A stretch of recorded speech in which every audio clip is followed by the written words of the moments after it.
some of the media articles for today. As you know, all eyes are on Ukraine and Russia. This particular story came out on CNN about 4 hours ago. It says that Russia and Ukraine has agreed to keep to a ceasefire, and they're going to be holding new talks next month in February. Yeah, so which means in another 2 weeks' time, apparently. This sort of like this new um, talks were sort of like brokered in the discussion with France and Germany was involved. It's part of the Normandy group um, meetings that they've been conducting, yeah, over Ukraine, and since 2014 they were trying to work towards reaching a peace deal for Eastern Ukraine, right? Since 2014, as in what was known as the Normandy group. So that's what that was the platform that they used, and they have actually managed to basically get um, Russia to agree to keep the ceasefire, yeah, and to talk. So that is seen as a good signal, um, by the parties involved. Yeah. Okay. But of course, there's been a lot of talk about all the possibility of Russia, right, invading Ukraine. Yeah. So Biden has actually warned of personal sanctions on Putin's assets. Yeah, but of course, some people are saying that it's not going to be it's not going to be fruitful because he doesn't really have much personal assets. Yeah. Um, yeah. So that was Biden, and then Macron also is basically warning Russia about that it will pay a huge price if it were to uh, attack Ukraine. And then there's again, right, signs of a split, or you know over the between the Western allies over how to handle Russia. So this is an article that um, an analysis piece that was printed in the Guardian. Yeah. And then there's also a look back, right, at Biden's mixed record, yeah, over the year. Um, Yeah, so this is again an analysis piece, which would be something that you want to basically look at. Yeah, looking at leadership, looking at how that actually affects, right, the foreign policy. And so this actually looks at the Afghanistan withdrawal as well. Yeah, and I mean basically his mixed record so far in his 1 year in office. And then Ukraine seems to be actually sending a different message, singing a different tune. Um, Basically, it's laying down the threat of Russian invasion. Yeah. So some are saying that it is possibly because basically Ukraine is trying to keep the Ukrainian market stable, trying to prevent panic, and also they don't want to provoke Russia. Yeah. So maybe there is a possibility, right, that they will probably be a little bit more moderate um, in their approach to Russia, and it could actually mean that Russia might actually get what it wants. Yeah. Um, I think there have been some analysis pieces, op-ed pieces as well, about what Russia is hoping to get out of this conflict, or this tensions, this heightened tensions, right? There is actually a reason, a strategy, why Putin is doing what he's doing the last couple of months and keeping people guessing. Yeah. So I think it's in foreign policy. I think I forgot to upload it, but if you go do a search, you'll probably be able to find it. Um, okay, Lithuania is also stepping back, right, and trying to drop its tensions with China, trying to defuse the row with China. So they are actually thinking of asking Taiwan to basically modify the Chinese translation of the name of its de facto embassy. Um, but that would, of course, require Taiwan to agree to it as well. But China is not still not happy, right?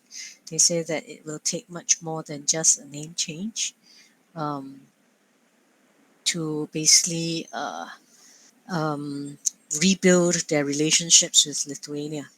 So basically, the Global Times, right, which is a Chinese, um, affiliated media, is published by the People's Daily, right?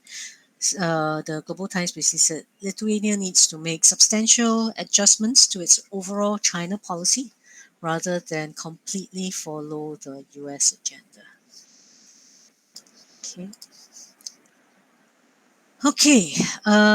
This particular um, article is basically talking about, I mean, highlighting what ESM Go said, right? That basically US and China needs to have open communication. They should actually have like a emergency direct channel to each other, so that um, it would they would be able to avoid miscalculation. So he's actually suggesting the creation of a 21st century equivalent of the red telephone, which the US and Soviet Union used to have, right? Since the when they came close to nuclear war in 1962 with the Cuban Missile Crisis. So basically, he's suggesting the same sort of communication channel between the U.S. and China, because there's, I mean, increasingly we see distrust between the two countries, and this also stems from differences in values and ideologies. Okay, so politics meets sports. So IOC, um, as you know, Winter Olympics underway, right? So Xi Jinping met with the IOC president in person in Beijing. This is the first time that he has actually met with any foreign dignitary since March 2020.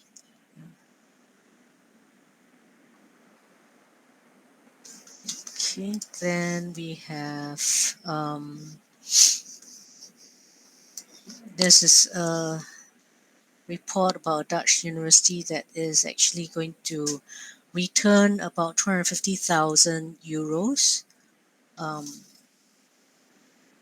that it had received in 2021 from China.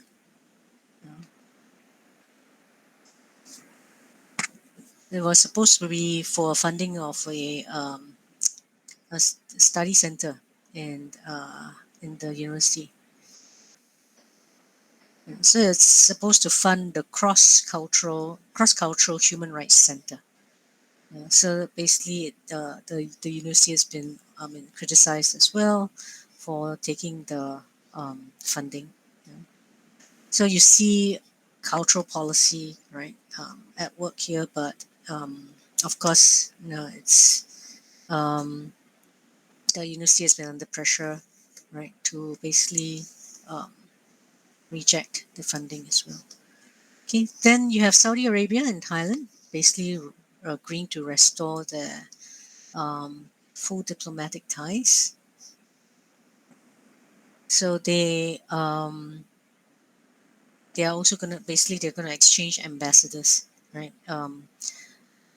Because actually Saudi Crown Prince MBS actually visited the Thai PM, and they have normalized their diplomatic relations, which was downgraded in 1989 because a Thai janitor who had worked in the palace of a Saudi prince had stolen about $20 million, 20 million US dollars worth of jewels, which subsequently became known as the Blue Diamond Affair. The Blue Diamond has not been recovered. So it's been what 1989, 30 over years, right? So the Thai PM's been invited to visit Saudi Arabia. Okay, then we have PM Lee and Joko Wee, of course, meeting in the Leaders Summit, right? And they were talking about ASEAN, and they basically mutually said, both said that they're concerned and they are urging resolution to the Myanmar crisis ASAP.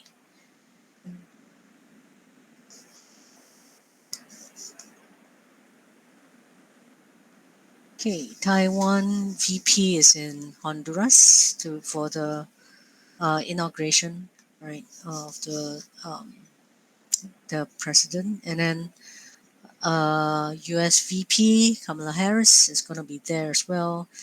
As you know, Honduras is actually one of the few that still maintain a formal diplomatic relations with Taiwan.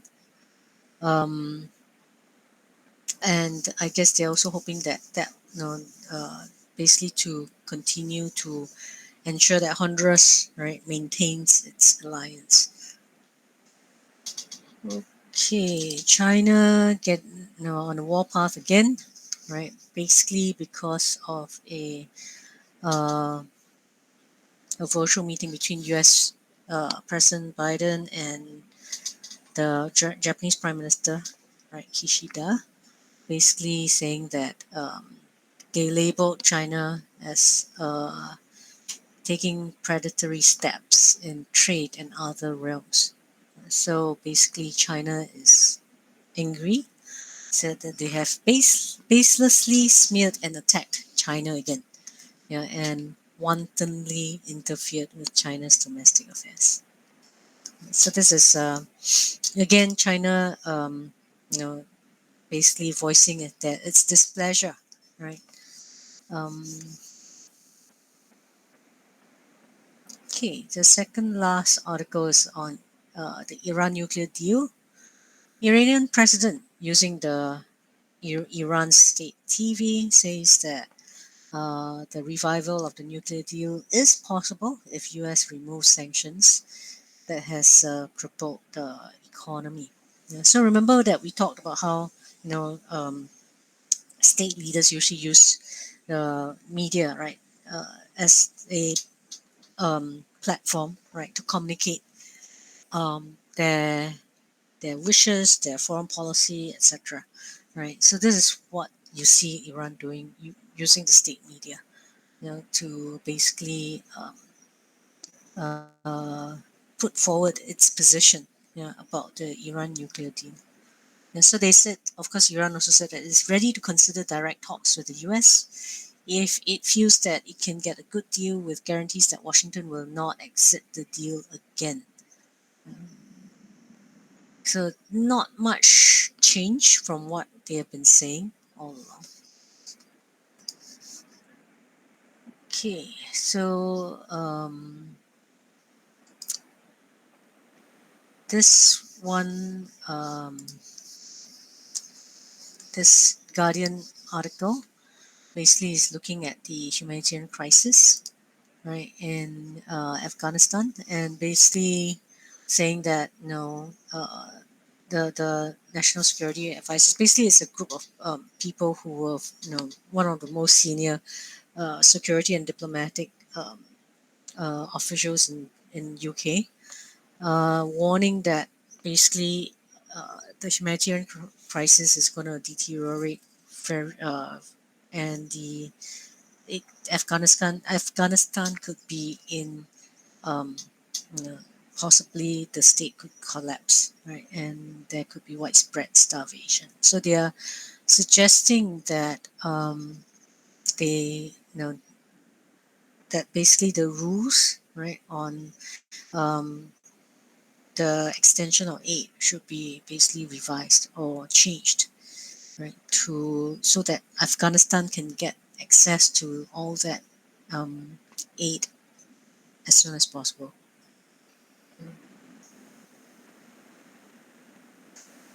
Okay, so these are all the media articles that I have for you today. Any others that you guys saw that you would want to include?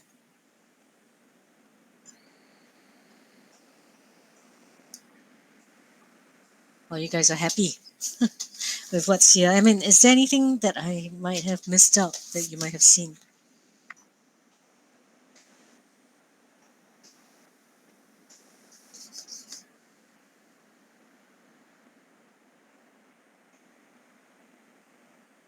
Ah, okay. So this is about Germany. Yeah. Probably because of the gas pipeline, right, between Russia and Germany, which might be making it quite reluctant to join the Western allies. Oh, I forgot the naval chief as well. The naval chief that resigned over the Russian comments. Yeah.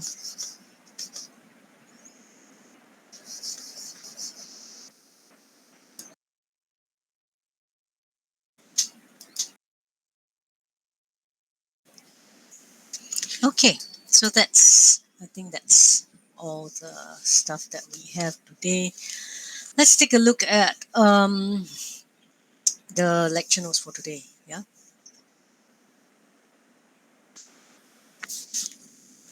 Okay, so we are still on transnational actors and foreign policy.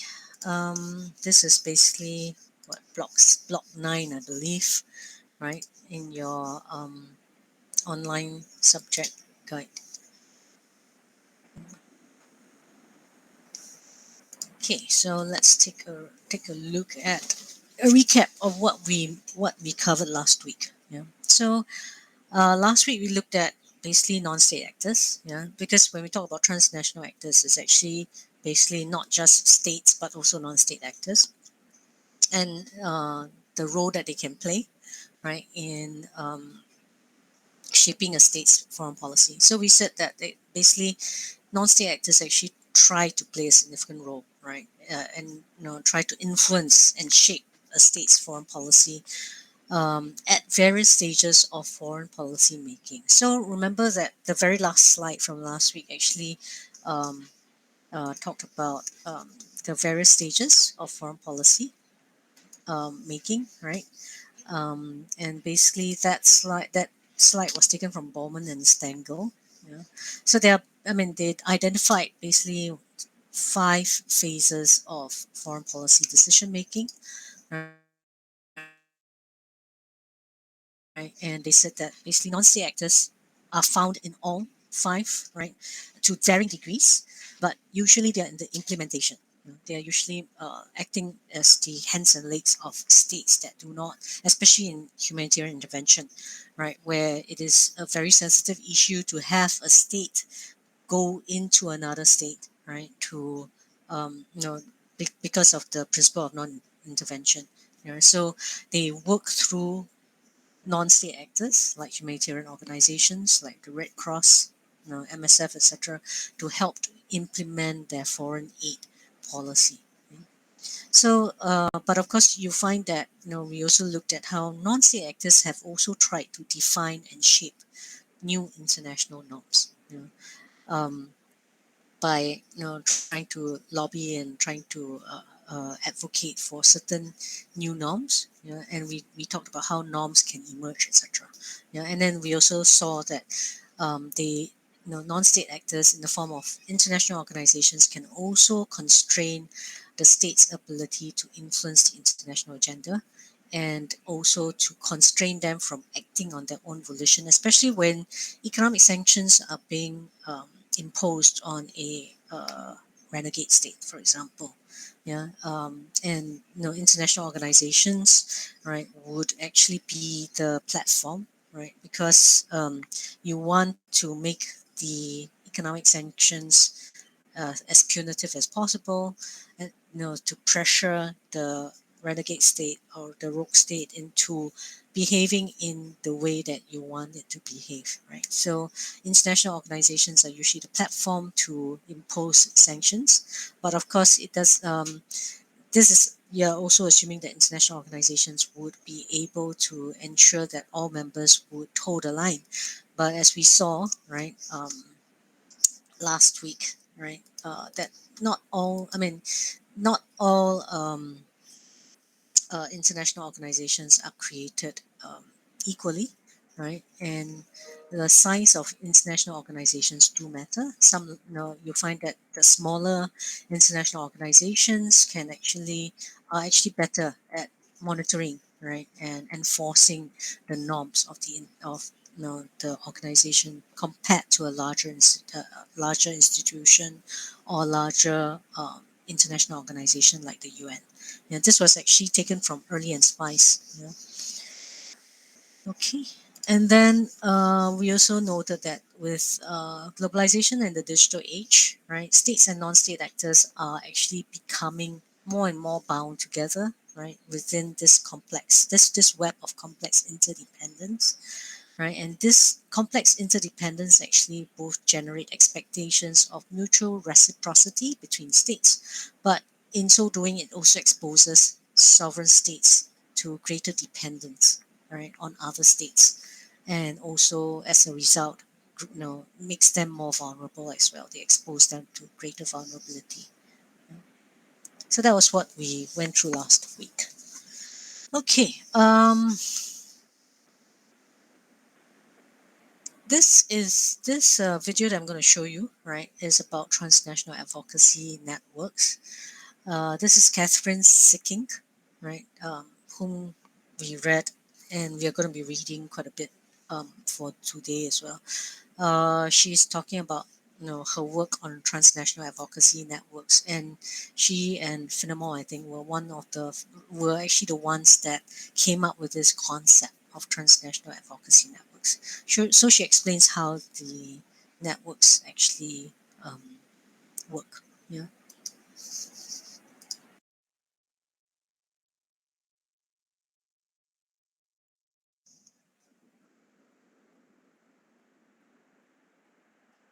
I'm very interested in how to explain change in the world.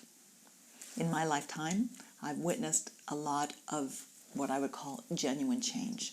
The rise of new issues like human rights, women's rights, environmental justice has led to change. New institutions have been created, and I felt that the existing theories in political science, international relations, didn't help me explain this change.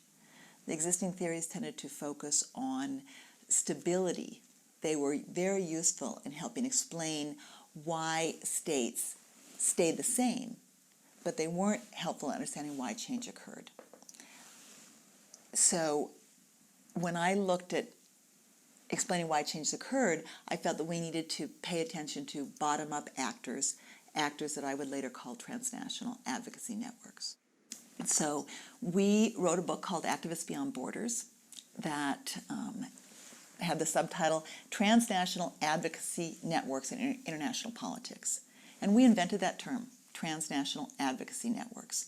We invented the term because it described a reality we saw when we went out and interviewed people about human rights or the environment or women's rights.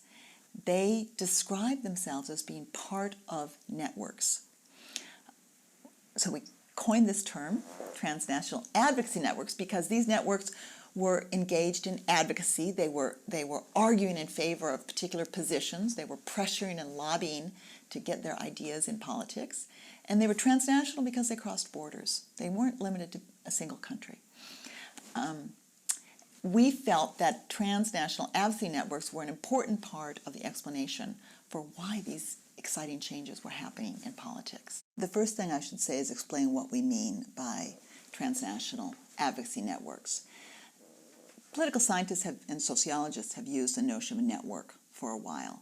And by network, they mean something that's voluntary, reciprocal, and horizontal. So what does that mean? It's not like a bureaucracy. A bureaucracy, or it's not like an organization. In a bureaucracy and organization, you can do a chart of the way power flows in the organization. And if you have a boss, your boss tells you what to do, and your boss can fire you. In a network, it's voluntary because people choose to enter the network and they can choose to leave the network. It's formally horizontal because there's no organizational chart where you have a boss and your boss can't fire you. No one in the network can fire you from the network. And it's reciprocal because people join networks because they want to get something out of the network. And one reason they stay in networks is because they do get something out of it. People do mutual favors for one another.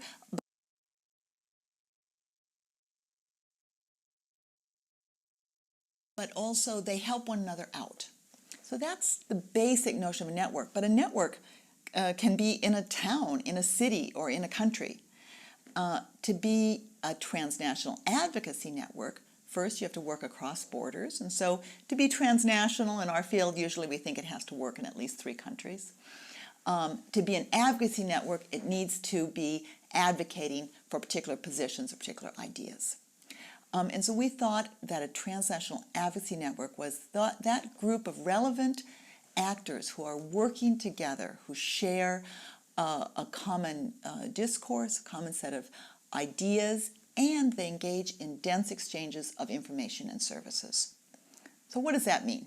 Okay, in the human rights movement that I study, it means groups like Amnesty International, that's an organization, gets into a network that might include individuals like the Madres de la Plaza de Mayo, which means the mothers of the Plaza de Mayo in Argentina, one of the major human rights organizations in Argentina that worked to protest the disappearance and killing of their children.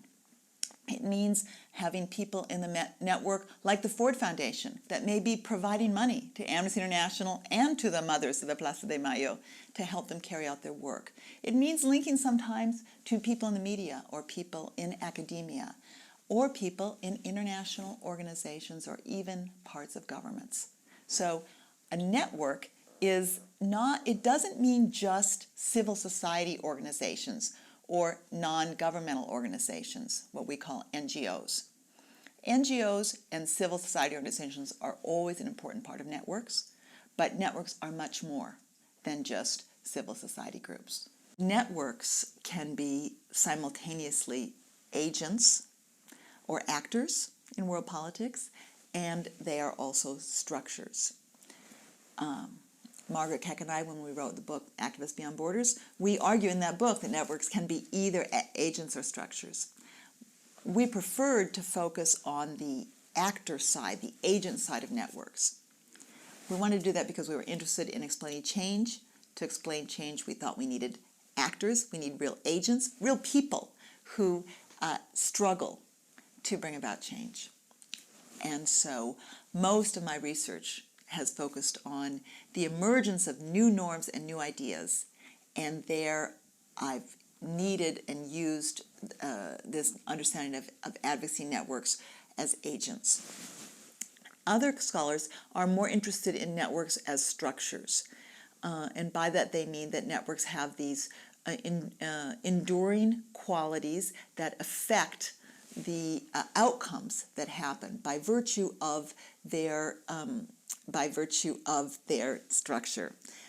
So, for example, networks. So I said that networks are formally horizontal, but informally we know that even networks have hierarchies within them. In the Human Rights Network, there's some organizations like Amnesty International or like Human Rights Watch that are powerful, more powerful than other organizations in the network. So those organizations may create a certain structure of the network. Maybe they're the center of it. They're like a hub and wheel network, which is one description we use of one possible network structure. In those types of networks, those organizations can be what we call gatekeepers. So Charlie Carpenter has written that the powerful organizations within networks can be gatekeepers and decide which issues get adopted and which issues are not. Okay, I hope you had a much better understanding of transnational advocacy networks with seeking some video. Yeah. Um, so remember last week, right? We talked about norms emergence, norms cascades, and norms in internalization, right? So basically, if you look at this graph, right? This figure, the process of norm socialization, right? This is actually taken from Risk and Seeking 1999. But what I've done is I've actually combined what we had talked about last week, which was from Finemore and Seeking, right, 1998, with this further elaboration on the norm socialization process. So remember that we talked about how transnational actors do actually try to define try to actually shape norms, right? And then to get the norms to be adopted by the states. Yeah. So basically, if you look at the stages, right, and we talked about how norms may emerge, but it needs to actually um, reach a tipping point before it actually cascades right across the world. Yeah, so across all the different states. So if you look at norm emergence, right, that's the first phase, right, of the norm socialization process. That's when persuasion. That's when um, the transnational actor, right, whether it's a um, NGO or whatever, or IGO or whatever, they will actually be basically advocating in a position. Yeah, so there must be a non-entrepreneur, right, in the form of maybe a transnational actor or a IO or a NGO, right, or a particular humanitarian organization, right, or civil society organization. So this norm entrepreneur will need to advocate a position, and it needs to they need to draw on an existing international norms to strengthen that position, so that it gains traction. Yeah. So what these transnational advocacy networks do is they, through the networks, they raise moral consciousness about this new norm, or this uh,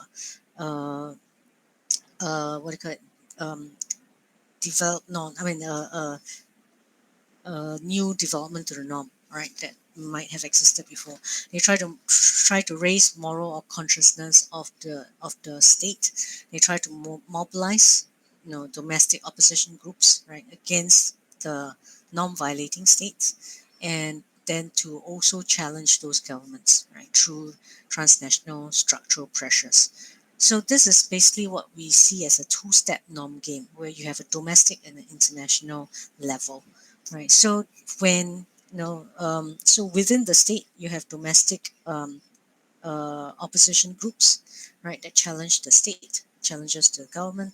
From without, from outside, external to the state, you have other transnational networks, right, that is pressuring the state from and lobbying the state as well as other states to pressure this non-violating government. Yeah, so it will reach a tipping point, right, where basically it's the threshold for norm change, right, normative change. So this is where basically what Seeking, right, says that there must be at least a critical mass of relevant states that adopt the norm. So, the empirical evidence shows that possibly, right, this would actually require at least one third of the states in the system to adopt the norm, right, before the tipping point actually is achieved. And also, there must be at least one critical state, meaning, one that has basically you know, maybe a great power state, that has adopted the norm, and is pressuring, has enough presence to pressure its other states within its sphere of influence, right, to adopt the norm as well. So that's the tipping point, right? And then you will then see that the norm then starts to cascade. Yeah.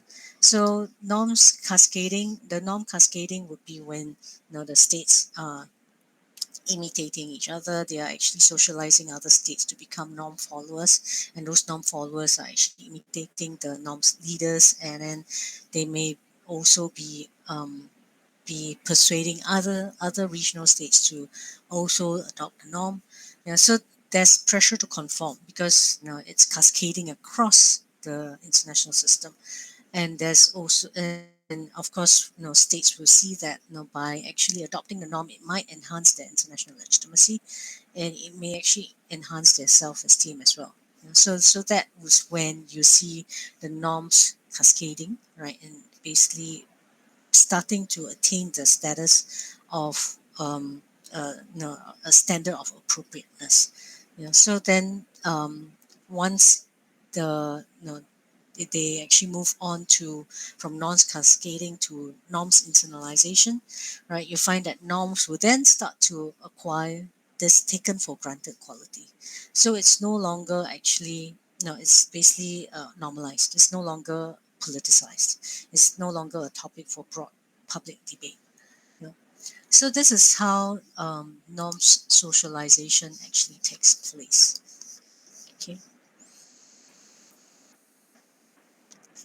Okay, so this is also in Finnemore and Seeking, right? Basically, they identified the three different stages, right? Norm emergence, norm cascade, internalization, and basically at each stage they say that there are pertinent actors, that uh, operate in each stage to move the norms through the different phases. So at the point of norm emergence, this is where you have norm entrepreneurs, and they need to have some they need to be advocating for the norm using some organizational platform so that it will gain traction. So this also suggests that, right, large transnational actors with extensive transnational networks would be involved in actually defining and and advocating, right, for a norm. you know so they'll be advocating for a position, and then, right, it comes to norm cascade. So that's where you find that states, right, would be involved in the norms cascade. So this is where you see that probably the states would, some including some that are included in the category of states would be the critical states, right, and also states within their spheres of influence. So that, once there are critical states that are involved, right, who actually give voice to the norms, right, and advocate for the norms, other states that are within their spheres of interest, their spheres of influence, will also then conform, right, and adopt those norms. Then at the internalization stage, you find that these norms become codified in some form of either code of conduct or in the law or whatever. And that's where the bureaucracy would be put in place to ensure enforcement, implementation, etc., etc. So it becomes institutionalized. Yeah.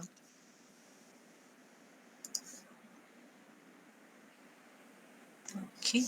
So then, if we look at basically what this seeking and rise and risen seeking, right? What they did was they basically looked at how human rights norms change, right? So they came up with what they call a five-phase spiral model of human rights change. So they were basically basing it on their study of human rights norms and all. And basically they try to use this model to account for variations in domestic effects of international norms. So this would arise from the extent to which states have internalized those norms. So for states that have not internalized the norms that much, right, you find that they would not. I mean, there will be a lot more. It will take a lot more effort, to actually change their to get them to conform. Yeah. So they use this five-phase spiral model, right, to look at human rights change, and they said that basically there are actually they identify actually four levels, right, within the framework of that model. Right. One would be um, interactions between the basically international transnational interactions, right, between INGOs, international human rights regime in terms of the laws and all that, as well as Western liberal powers, who are, more attuned to, human rights and more democratic. You know.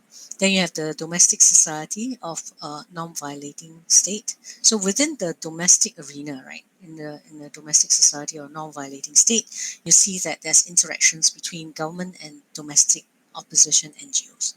You know.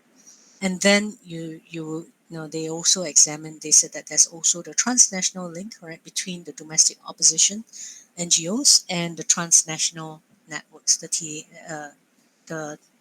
the TNs, yeah, transnational advocacy networks. And then you have transnational links between national government of the non-violating state and the external environment, which encompasses the international transnational arena.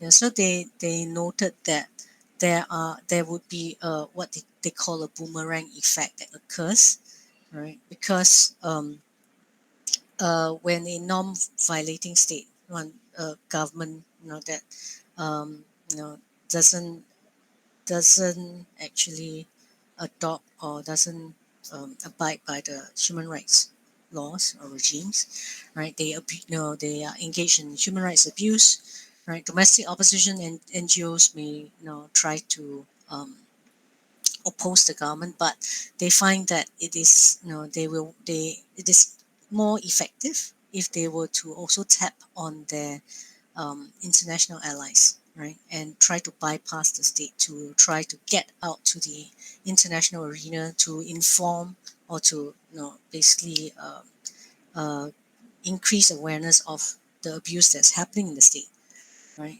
in the non-violating state. And so by bypassing the state, right, and going to the transnational advocacy networks, to transnational actors, these these domestic groups are able to get these TANs, right, to put pressure on the government from the outside. And so that's the boomerang effect.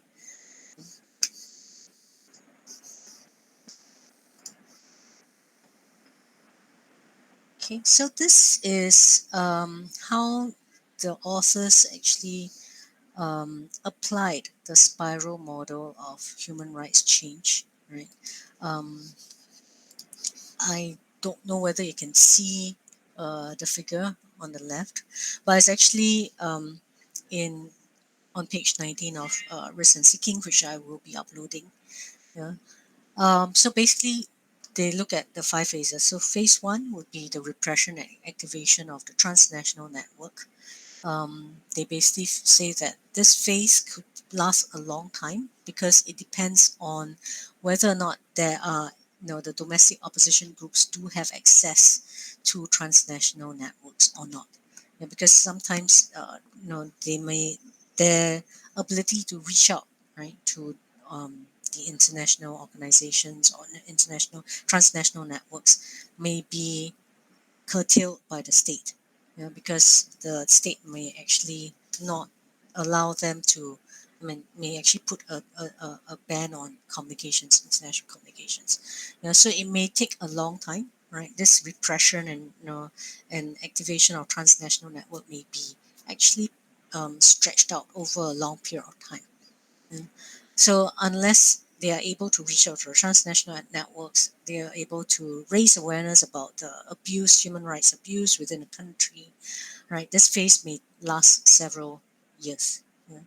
Then at phase two, that's when you find that the transnational networks actually have observed have been able that the outreach to the transnational actors and their transnational networks have actually been successful, and the non-violating state is then put on the transnational actors' international agenda. Yeah, so they would actually be compiling and disseminating the human rights violations by the state, and then the TNAs, right, would then lobby the INGOs and Western states, using moral persuasion. And then if that's not successful, they may then use shaming as well. You know, basically appealing to the liberal values of the Western states, right? And then shaming them if they were not to act on um, on sanctioning the non-violating state. Yeah. So the non-violating state, of course, at this point in time would actually deny, it would refuse, right, to accept the validity of international human rights norms and would subject itself to, and would not want to subject itself to international jurisdiction as well. You know. And at this point also, you'll see that the state, the government may be actually able to successfully whip up a rally around the flag kind of sentiment, right, nationalistic sentiment, against this international pressure that is coming from the Western states, from the INGOs, IGOs, etc. Then you may then move on to phase three, where the non-violating state then tries to basically make cosmetic changes because it may be facing sanctions. So it may try to pacify international criticisms by making cosmetic changes, right, to its internal affairs, to and in so doing, they are also tacitly then accepting the validity of international norms. So this is what risk and seeking actually sees as self-entrapment, because they are trapping themselves, right? They by making those cosmetic changes, right, they are actually in effect accepting the validity of international norms, and so entrapping themselves into um, having to shift their policies towards more um, and becoming more accepting of human rights. So shaming, economic sanctions, and then maybe relegating the state to an out group, right, would actually motivate those states to make those concessions. So this would, by making those concessions, it makes the state, the government, look weak to the domestic groups. And it would then help to empower and legitimize the domestic opposition groups and allow them to amplify their demands on the international arena. So by being like a watchdog of the government, right, they can basically report back to the transnational networks and get their demands heard on the international arena. And so this is basically what the authors noted was the most precarious stage, because at this stage the state could either, I mean, it could move either way, right? The state could either further repress the activists and so break the upward momentum of the spiral model, or the state may actually face pressure from above and below, and so may actually become become more uh, uh, make more concessions, to try to um, diffuse the pressure on it. Mm. So then phase four is the prescriptive status stage, where basically the governments actually accept the validity of the human rights norms and they start to ratify the convention. So at the prescriptive status stage, right, the non-violating government finally actually accepts the validity of the human rights norms, not only accepting it um, by lip service, but also ratifying um, the conventions, the human rights conventions. They may also be institutionalizing it in its national constitutions, for example, by putting in a Bill of Rights, or they may actually work it into their domestic law. So that then allows an avenue for citizens to lodge complaints against human rights abuse, and this is also at that stage that the state would actually start to engage in dialogue with their critiques. Yeah. Then at phase five, that's when it actually has internalized, right, the rules, human rights norms, and it is behaving in a rule consistent, non-consistent manner. Yeah, so international human rights norms are then at this stage um, institutionalized domestically, and the actors are then able to basically habitually comply with the norms. They think they do it without thinking. It becomes a habit. Yeah, and the norms are also then enforced by the rule of law within the state. Yeah. So these are the five different phases, right, of the spiral model. So again, right, risk and seeking actually outlined in table 1.1, right, the dominant actors at different phases of the spiral model. Okay, so transnational human rights networks actually play a huge role in the first three phases, right? And then in the fourth and the fifth stage, that's where the national governments and domestic society, right, the dynamics actually take over, and become more prominent.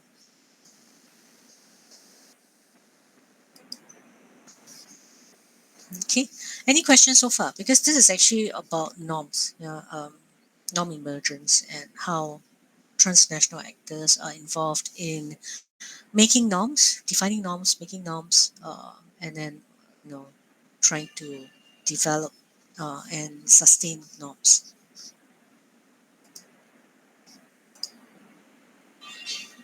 So far, okay.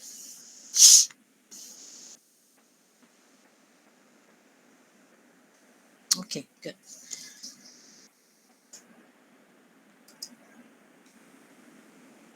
All right. So this is Charlie Carpenter.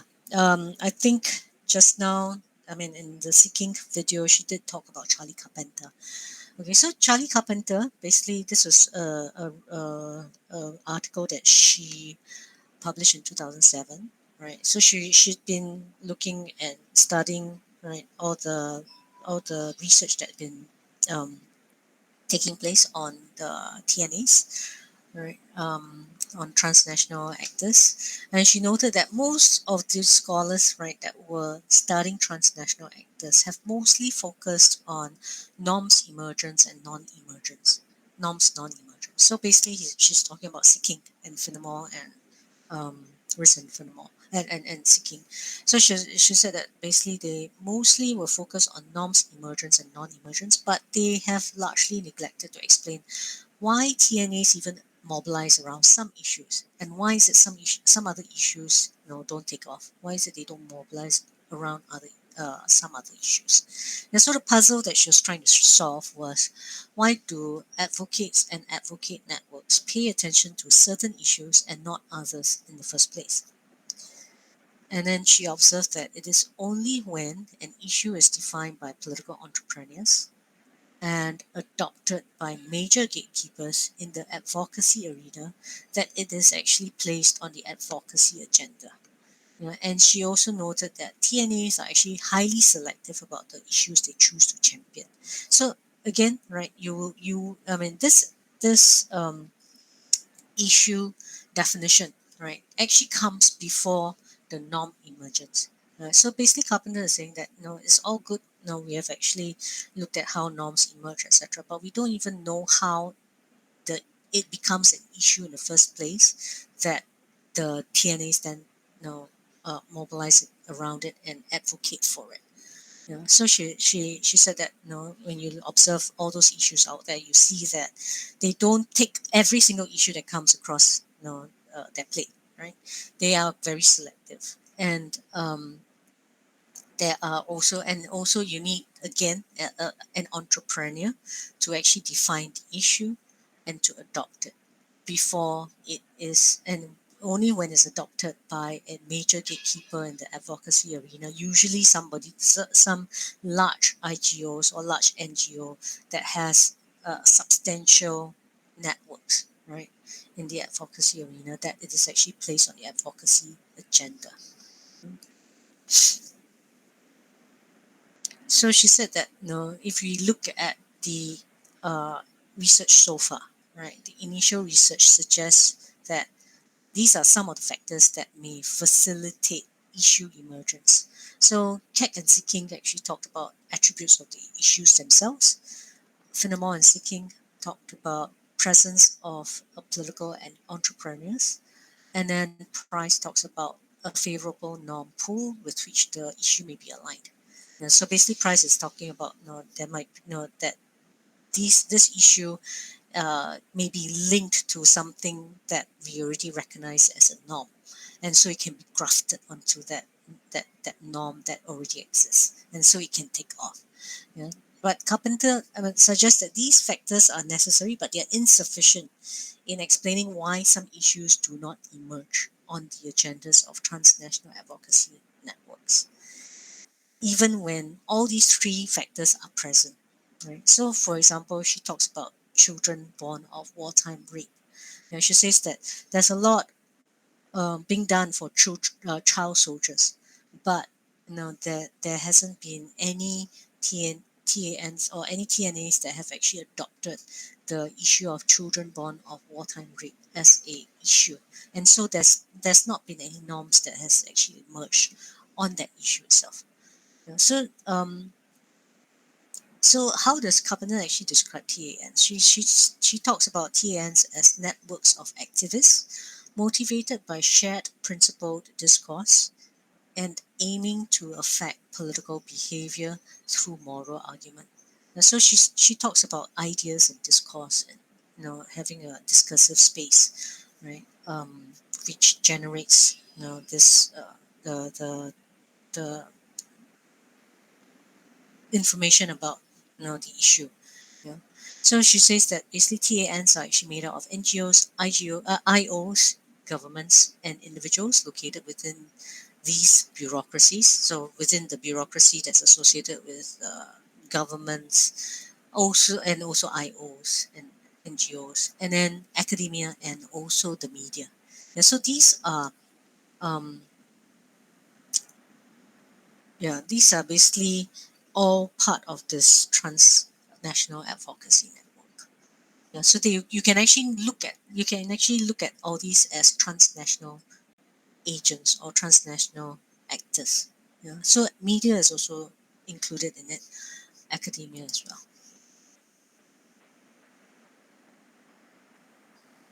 Okay, so basically she looks at issue emergence. She's more interested in how does an issue emerge in the first place, right? Before this is a phase before norm emergence. So basically, she said that there are two necessary phases in uh, you know, in which define whether a transnational issue emerges or not. So one is issue definition, the other one is issue adoption. So these are two necessary phases. Issue definition is where an entrepreneur actually identifies responsible parties, right, people that are responsible for the issue happening and proposes credible solutions. And issue adoption is where one or more major players or gatekeepers in the transnational advocacy network actually champions the issue. So if you think about human rights, it could be Human Rights Watch, which is a major player, right, in terms of the an NGO, right, NGO or INGO, right, that is very active, right, in human rights issues, and it has extensive network. Yeah. Then you have issue emergence, right? Issue emergence only occurs when both the issue definition and issue adoption have occurred. So you need to have issue definition, you need to have the issue adopted. Then only will that issue emerge and be put on the international agenda, on the transnational um, actors international agenda, and in the discursive space of the transnational advocacy network. Yeah. So when it's actually discussed, that's where it gets into a discursive space, right? People and all the different actors within the transnational advocacy network would be discussing, and it would be um, at the forefront of their discussion and dialogue, etc. Yeah. So she noted that if an issue never enters the agenda, there will not be any advocacy that is possible. and so there will not be any campaign around the issue. So it's only when you have a campaign around an issue that a possible new norm would actually occur. So this is where the new norm, no new norm, that is where seeking comes in. Okay.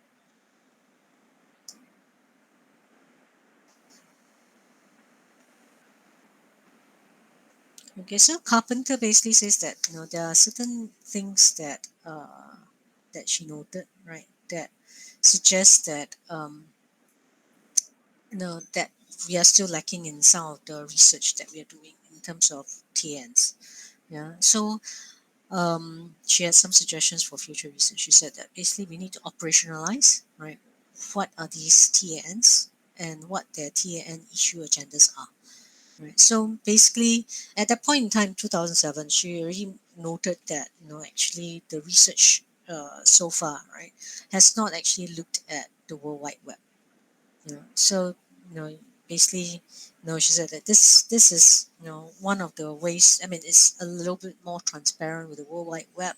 You can use it as a resource to track who is doing what, right? Which TANs or rather, yeah, transnational actor, right, is involved in what kinds of issues, which are the particular transnational issues that they are more active in, and you can see it through the reciprocal hyperlinks on their websites. So that's how basically she's suggesting that we can track and monitor, right, what they are involved in. Yeah, and then you would also be able to, so by doing so, you'll be able to identify, right, the constituent organizations, and the gatekeepers and the cluster of organizations that are most prominent in an issue network. So again, when you talk about an issue network, right, if you can see multiple links emanating from one organization, right, that organization would probably be a prominent organization. Yeah. And then within its sphere of influence, again, you can talk about sphere of influence, right? Organizations that are linked or associated with um, that gatekeeper, that major organization, right? Um, they would have their own networks, and then there might be another major organization which might have its own networks as well, and then there may be reciprocal links between the two. So an issue network can have several of these huge organizations involved, right? And they might have their own cluster of organizations within their own networks, and then they may have reciprocal links with other organizations, with which have their own cluster of organizations. Then she also talked about how you might we need to unpack the non-entrepreneurial concept. So basically, what we need to do is to identify configuration of traits that are necessary for political entrepreneurship. What are the sorts of traits that we recognize across all these different non entrepreneur not non-entrepreneur issue not entrepreneurs, political entrepreneurs that have managed to successfully define an issue, right? What are some of the traits that we can identify that are common across these entrepreneurs? Um, and also, we want to identify how they are able to attract the attention of the transnational advocacy network gatekeepers and persuade them to adopt the issue on their agenda space. Because these political entrepreneurs may not be part of any transnational advocacy network, or they may be they may be lobbying, right, these transnational actors, and also trying to get into the transnational advocacy networks. So in order to be able to get in there, they need to basically define the issue in such a way that it would attract the attention of the gatekeepers. And the gatekeepers are the ones that they need to persuade, right, to adopt the issue, so that it becomes an issue that's put on their agenda space, and um, it becomes discussed within the transnational advocacy network. Then she also suggests that now we need to take the politics of networks very seriously, because you need to closely examine the internal politics of TANs, because it's only when we know how the politics work, how the TAN's internal politics work, that we are able to identify, right, the gatekeepers and the range of roles they can play within the TAN. So because like Seeking also talks about it, right? She says that within a network there will be large actors, right? Which may have disproportionate influence on the agenda, right, of the TN. So that would be the what you would also label as the gatekeeper of the TN. Yeah. So within a network, it may seem like she said, it may seem like it's basically horizontal, right, hierarchy, but it's not exactly a horizontal hierarchy, because certain organizations within the TAN may have disproportionate influence over others, right? Then Carpenter also said that we need to account for inter-network politics. So basically, you may have two different networks that may be actually advocating around similar or related issues, and that can impact how whether or not an issue emerges. So you need to understand, the socio-political dynamics between networks that may be advocating or working in the same policy space, right? So you need to understand the turf, right? Because some of these TANs will have their own turfs, right? And they may be uh, very protective of the turf that they are working in. So inter-network understanding of the turf may actually play a role also in uh, understanding. I mean, because understanding how they actually construct and adopt new issues, right? You you will need to understand where the turfs start and end. Yeah. And there may also be, because they are working in related issues, there may be competing efforts to define and frame an issue, which may complicate and stall the process of consensus building, which is important, right? Because you want to have a appropriate frame, right? To So that you can basically frame the issue that's emerging, right? So if let's say there is conflict over what sort of frame to use, right? It would actually um, stall the the process of issue emergence. Okay, any questions so far?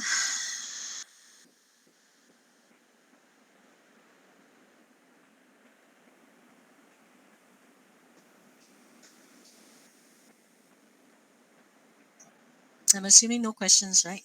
All good. Okay. All right. It's we are at 1:15. Do y'all want to take a break here? Because actually after this, what I do have is